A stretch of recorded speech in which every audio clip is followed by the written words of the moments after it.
Yeah, the way I see car buying changing is so many of the aspects that used to separate vehicles in the past, price, functionality, reliability, quality, like those have just converged. I mean, it's like you got to be this minimum level to get in the market. So what's going to separate them going forward? You know, in my view. So you're saying there are no bad cars anymore? Well, essentially, I mean, you know, you look at the warranties on cars. They're 7-8 years. You know, and the time you're going to keep it, they're not going to break, and they're under warranty if they are. So the quality thing isn't that big a deal. They all have room. They're all quiet. They're all fast enough. So.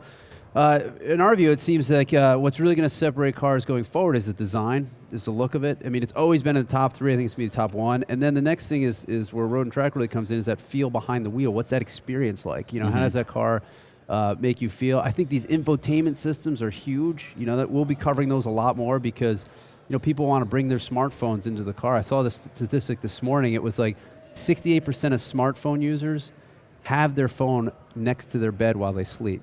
So there are 2 states. You're either asleep or you're online. And, you know, it's changed.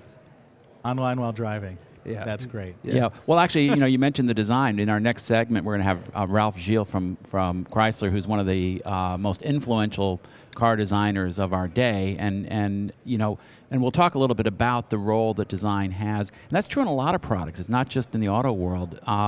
As the underlying technology gets better, it's often the interface or the design sensibility. I mean, you look at the growth of a company like Apple. Sure. So much of it's not about the computing of the device. It's about the form factor. Well, how many of that piece you guys did on the best gadgets? Was there a lot of those that you remember were they great just because they were functional, or the great ones great because they were functional and they were designed well?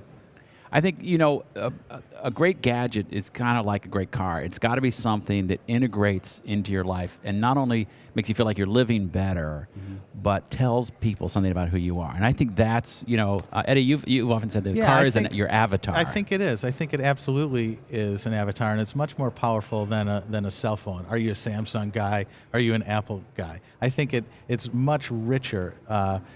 Expression of who you are as a car. And as everything kind of converges on this point, as Larry was saying, those nuances become so much more important. And I also think that that's where brands come in.